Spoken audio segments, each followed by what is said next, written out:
The Houston Texans are making up for two very crappy coaching searches in short order. Now, ultimately, they got to hire one of these guys. He's got to be really good.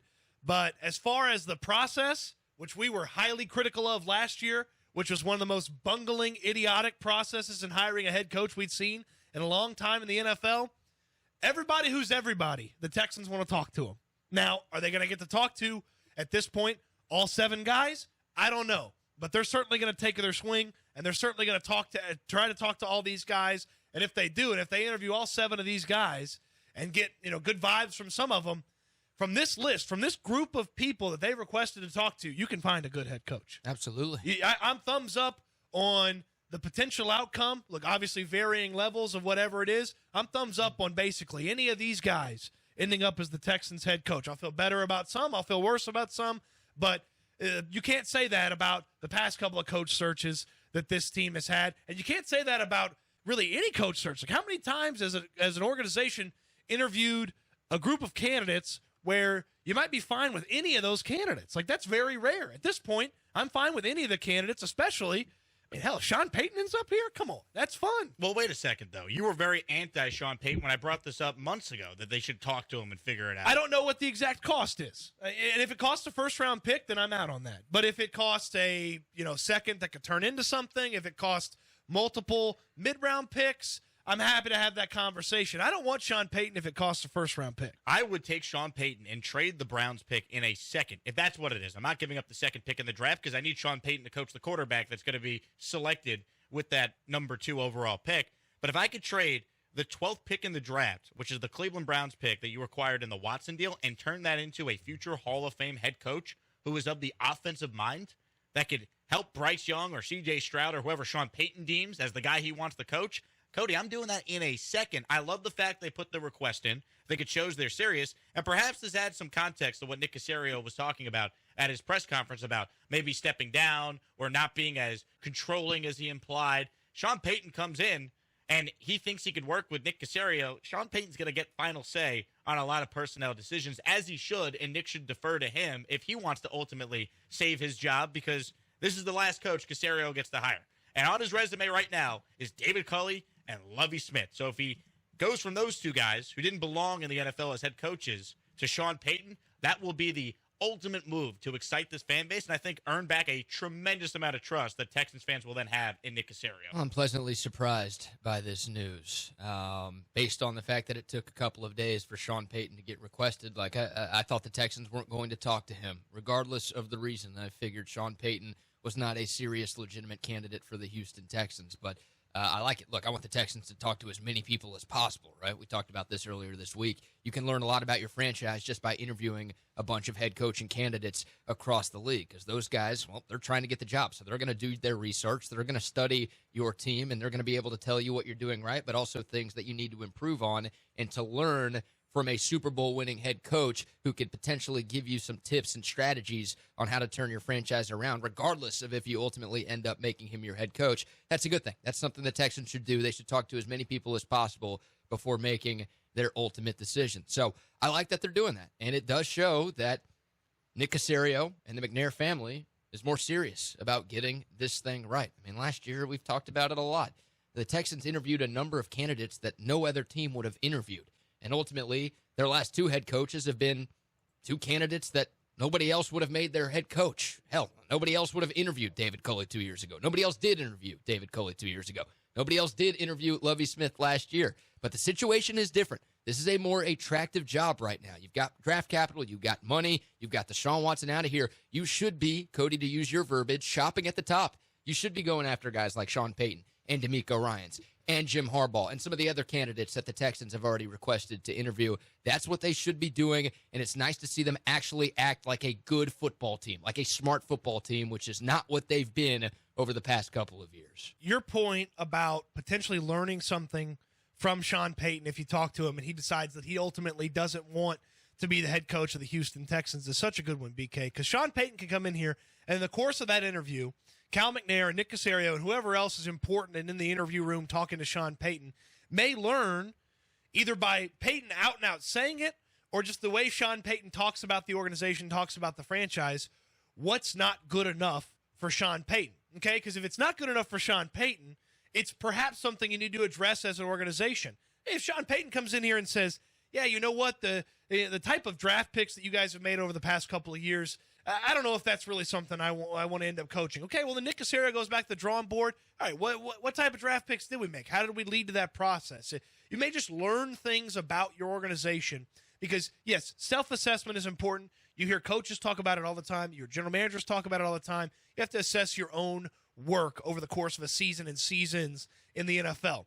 But having a high-functioning, big-time football mind walk into your building and say, this isn't right, that's not right, this incorrect, that's not correct, that's a big bonus, even if Payton doesn't end up saying he wants this job. Because if Sean Payton wants somebody to just hand the organization to him and have a quarterback already in place and hit the ground running, there's a couple of different spots that have that. The Texans don't have that. But it's worth, for Sean Payton's situation, to listen and at least see what the Texans want to say. This is a great job for someone like Sean Payton. The division is not very good, and you could pick your quarterback and build with that guy. If he wants to coach for, another, let's say, 8 to 10 years, he's still young enough to do that, and he would find his quarterback. So I think it's an attractive job for him. He was on Fox on Sunday. He's been with Fox all season since he's not coaching in the NFL this year. And then on the Fox set, they asked him what is important and what he's looking for in his next job.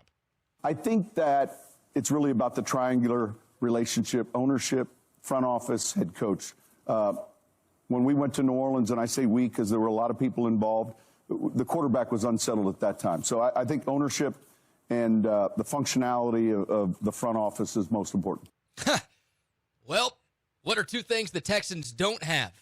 Good ownership and functionality in the front office. Well, all you could hope, though, is that Caserio could sell Sean Payton on this job. Sure. That's all you could hope for, because obviously Cal's not going to sit there and be very impressive in this interview process. But if Cal's basically like, Sean, you get to run the team the way you want, and you get to work in concert with Nick, but Nick's going to defer to you, this could be an attractive job for you. Because if you just look at the draft capital, the salary cap space, the division, it is an attractive job. Yeah. But if it's truly about ownership, then BK, you're 100% right. That's going to scare Sean Payton away. Yeah, I mean, those are the two things he talked about right there. This is an attractive job for a number of different reasons, but the least attractive part of this job is ownership and front office instability, because look what's happened with the last two coaches. They only made it 1 year, and this thing has been a disaster from the top down. So if Sean Payton's serious about this, look, there's no obvious home run job for Sean Payton, right? Like, of the 5 vacancies, every single one of them has their issues. They've got concerns. They've got question marks. There's no obvious perfect fit for him. Honestly, he might sit this year out and wait for something else. Like, it could be something like that. But, Cody, if Sean's true to his word and ownership and front office stability and just having a good relationship with those guys is at the top of his list of priorities, then the Texans have no chance, regardless of them putting in a request to interview. I mean, the situation that Sean Payton would be walking into is not super different from the one that he walked into in New Orleans. The Saints were an absolute joke before Sean Payton. Their fans, on a regular basis, showed up to seasons' worth of games wearing paper bags on their head. They were the Aints. They had one playoff victory in the history of the franchise that had started in 1967 before Sean Payton walked in there. And, oh, by the way, the general manager and the guy that was in charge had already been working there for a couple of years when Sean Payton took that job in New Orleans. Now, maybe Sean Payton has learned some things in time since he got into the NFL, since he had success with Saints, and he learns, okay, I need a little bit more out of this, I need a little bit more out of that from the GM, from the ownership standpoint. But to me, wanting to talk to Sean Payton at least shows a willingness to bend knee to Sean Payton in some areas of the organization, because he's going to have a heavy input in the messaging, the direction of the franchise, how it's presented, how you want people in the organization to talk about the franchise. Like, Payton's going to set the tone for all of that. And for the past 2 years, it's been Caserio. Yeah. And again, my thought is Caserio doesn't want to do that anymore. Caserio wants to sit back and help pick the players and scout the guys and throw quarterback passes and drills. Like, I don't think he wants to set the tone of the organization anymore. I think they want someone to come in there as the head coach and say, this is how we talk about the Houston Texans when we talk about them in public. This is our messaging to the fans. This is who we're drafting. We're going to get on the road back to relevancy, and this is a division we can do it. I think they want that, and Sean Payton is a guy that feels like he can. He did it to a downtrodden joke of an organization before. He feels like a guy that can deliver that. So if the Saints want the Browns' first pick this year, you're still not doing it? You just sold why you do it for Sean Payton. Cody, this franchise has been a joke. A joke. You bring in Sean Payton, you're automatically respected. We're talking about all these coordinators like we have any idea they're going to be any good. We know what Sean Payton is. Guy's won a Super Bowl. He's an offensive-minded guy. If it takes the Browns pick to get him, you do it. You still have an extra first-round pick from Cleveland next year as well. So you're still loaded with draft capital, and if it's about setting up Bryce Young or C.J. Stroud for success, you're not going to find a better candidate that's going to put you in the best spot to do that. Yeah, but I don't know that Sean Payton wants the young guy. Remember, he got to New Orleans, and they took a veteran. They got Drew Brees in there. Then you know what? I'll let him execute his plan, but at least you feel comfortable with the guy executing the plan. If DeMeco Ryans comes in and is like, I don't really want a quarterback, I'm going to wait, are you still going to love that idea? No, DeMeco's not the head coach. Well, that's part of the problem here, right? Like you have someone who's won a Super Bowl that is interested enough to at least consider the Texans. And out of the coaching jobs that he's spoken to so far or has been requested for, Broncos, Cardinals, and Texans, if I'm him, I think the Texans is the best job out of those teams. The Broncos, you got to deal with what the heck Russell Wilson is. You also got to deal with that division having Mahomes and Herbert in it. If I go to the Arizona Cardinals, Kyler Murray, what is he? He's not going to play most of next year. I come to the Texans right away. The expectations are for me to develop a stud quarterback and eventually win with the guy.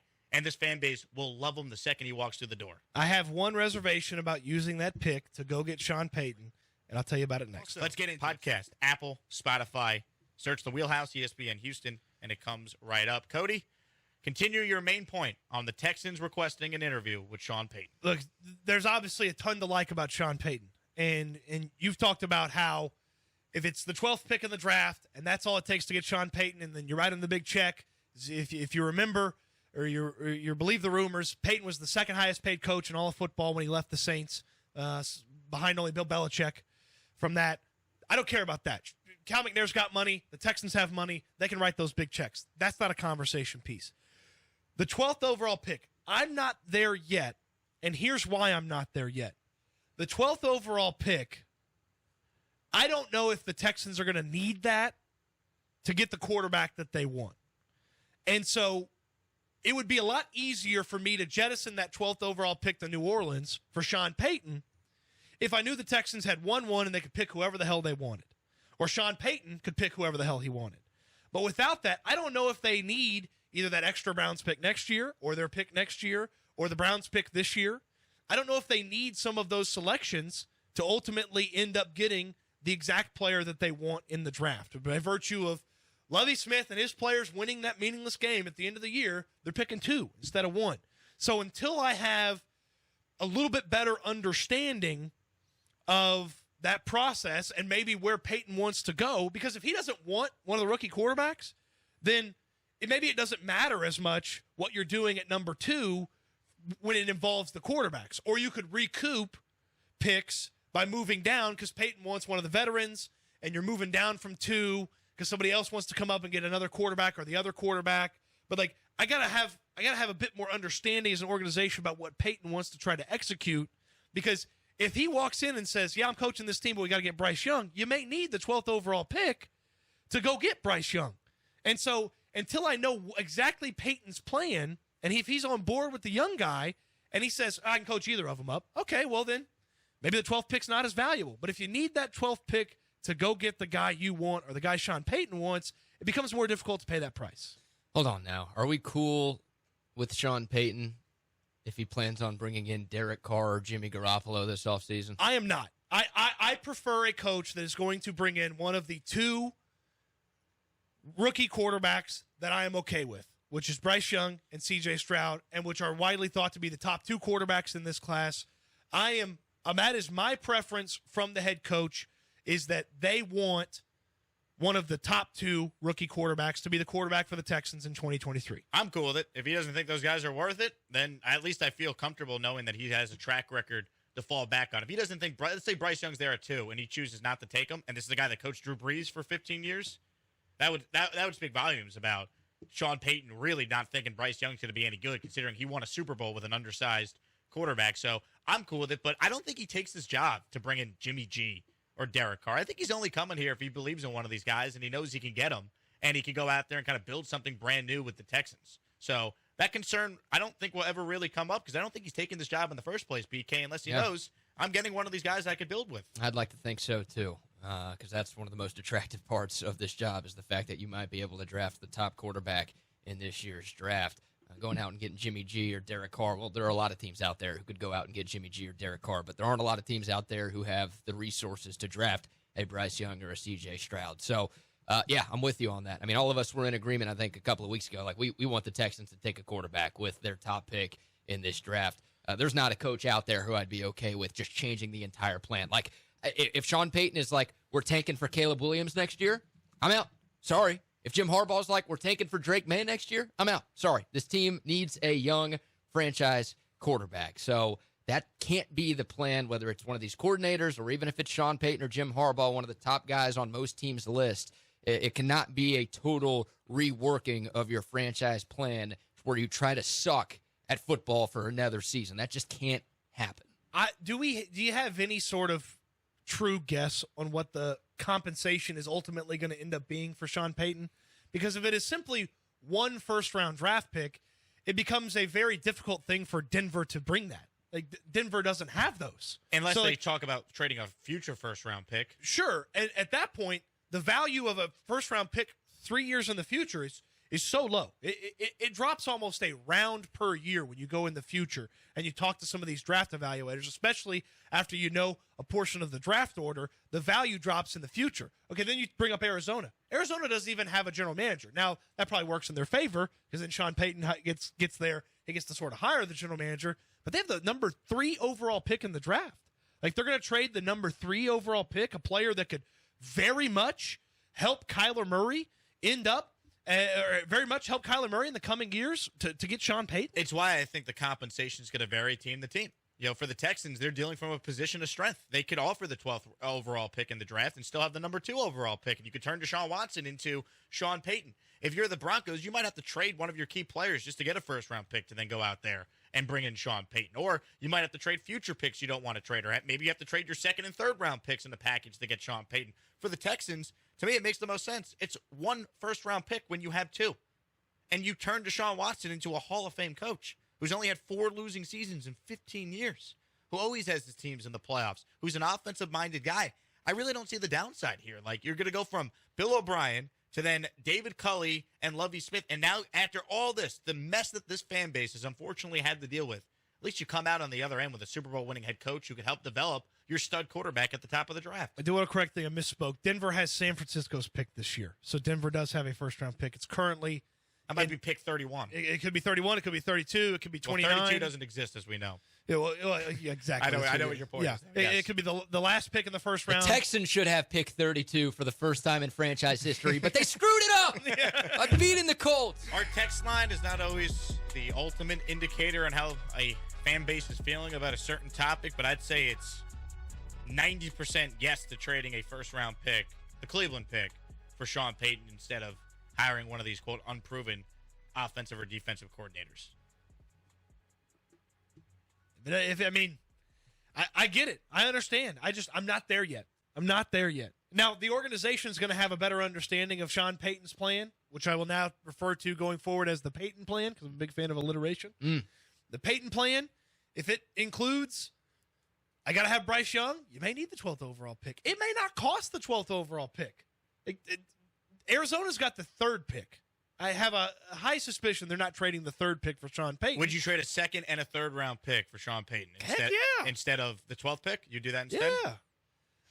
I'd trade 2 seconds and 2 thirds for him. That first round picks, man, you could do a lot with that 12th overall pick. And remember, you also could draft a bust. They took Kenyon Green with that pick last year. It's not working out so far. And remember, and Casario mentioned this on Monday, and he said, look, ultimately, it's a players' league. You got to get good players.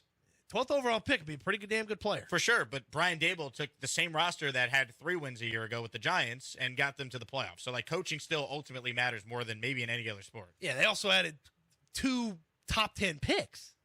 Same quarterback that everyone thought was a bust. Now you're going to bring in Sean Payton, and he's going to be able to coach up Bryce Young or C.J. Stroud. Yeah.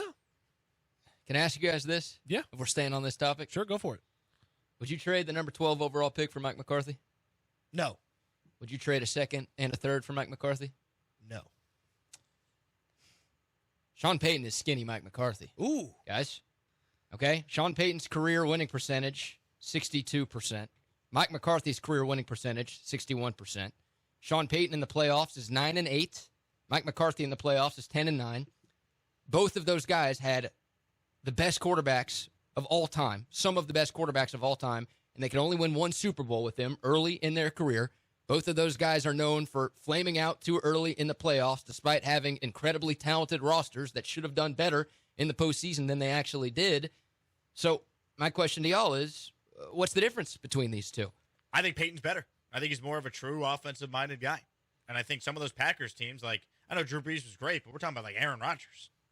We're talking about Aaron Rodgers. I mean, they're two of the best quarterbacks of all time. They're two first-ballot Hall of Famers. And the Who's entire better, though, Brees or Rodgers? Well, the entire conversation for both of their careers was their coach didn't do enough with them. Mm-hmm. They should have done more. I'll say this about Sean Payton. He should have been to a second Super Bowl the year they got absolutely screwed in the NFC title game. Mike McCarthy only went to that one Super Bowl with Aaron Rodgers. There's no doubt. They got close. I mean, if the Packers' dimwit Bostic recovers an onside kick against the Seahawks, like, that's not Mike McCarthy's fault. Like, they should have gone to a second Super Bowl, too. It's true. But they ultimately did. But who do you think's a better coach? So, look, I think Sean Payton is a slightly better coach. I guess what I'm getting at is there are multiple ways to skin a cat. You could like, if Sean Payton was the only good NFL coach in the history of the league, then I'd be willing to bend over backwards to make that dude our head coach. But there have been a million great hires in the history of this league that haven't involved trading a first-round pick to make it happen. I still think the Texans can end up with a really good coach and keep all of their draft picks to revamp this roster that really, really needs it. I do. Here's the positive for the keep the draft pick crowd, which is where I stand right now, which it sounds like where BK is. I do really like some of these other candidates. They're not Sean Payton. They don't have the resume, but their resume to this point and some of the stuff that they have been able to perpetrate in their time prior to becoming a head coach is really good and really solid along the lines of what Sean Payton's was before he ended up as a head coach in this league. It's also a young man's game. It's also an offensive-minded game. Now, Payton's an offensive guy, certainly, but it's a young man's game. You see some of the guys that have regular and consistent success go to Super Bowls. The pushback on the worrying about the playoffs, worrying about the Super Bowls is like you kind of need a builder. And like Payton was that builder. He's one of actually – I did this study a couple of years ago. Most of the time, a coach that's worth a crap goes to the playoffs and sometimes even goes to the championship game in his conference within the first 3 years as a coach. Like almost all the really good coaches, the coaches that you would get excited about, the coaches that you would trade draft picks to go get, they go to a championship game or they go to the Super Bowl very early on in their career. Payton did it in his very first year with the team amongst a very weird situation. Now, they took a kind of a step back the next 2 years, but then after that, boom, they won the Super Bowl. So Year 4, he won the Super Bowl in New Orleans. The builder aspect is important in this coaching conversation as well, and I feel like that Saints situation they took over, which was a 3-win football team in the middle of all the off-the-field stuff that he had to deal with too, which was the city rebuilding and Katrina and this and that, that was a big positive to Peyton's resume as well. As they built it and they were successful every year for a long time, and then they had a little step back and then they got successful again. Like that's a big positive for him that some of these guys don't have. Because I bet if you go to the whiteboard, and I get concerned with guys who've been out and come back in. That was a big concern with McCarthy. If you go out and come back in, he's not even running the offense in Dallas. They got a coordinator running the offense for him in Dallas. That'd be my concern with Harbaugh. Is you haven't coordinated an NFL offense in almost a decade. Yeah. Like that's my concern with Harbaugh. Like the guys that jump out, jump back in, I do get a little worried about them. But you're not hiring a scheme.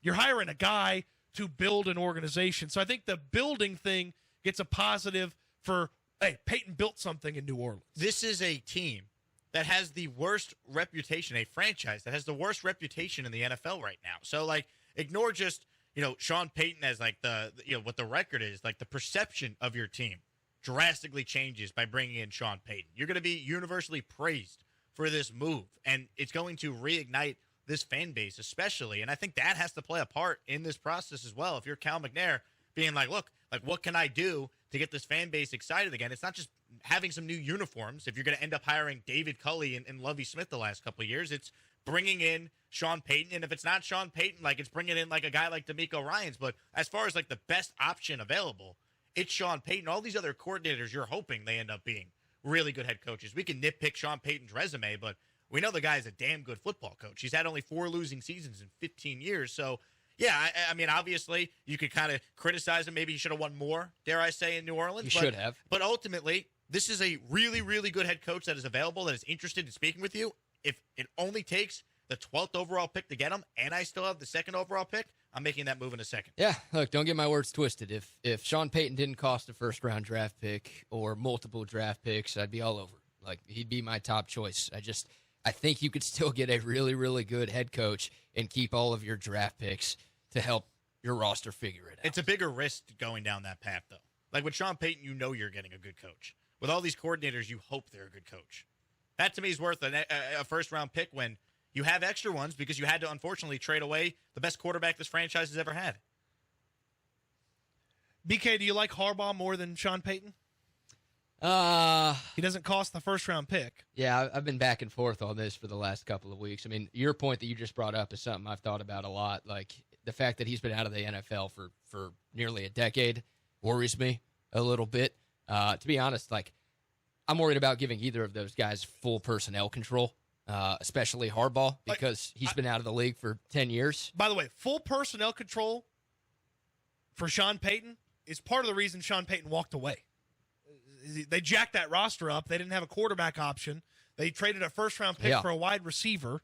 Like, you know, that Super Bowl roster was built more by Mickey Loomis than by Sean Payton. They traded not a wide receiver. They traded a first-round pick for Marcus Davenport, a defensive lineman that basically never panned out. They worked they got themselves into salary cap hell year after year after year. So look, there's some success certainly from what Sean Payton did. Sean Payton got a little crazy running things in New Orleans if he's going to take credit for having run some stuff in New Orleans.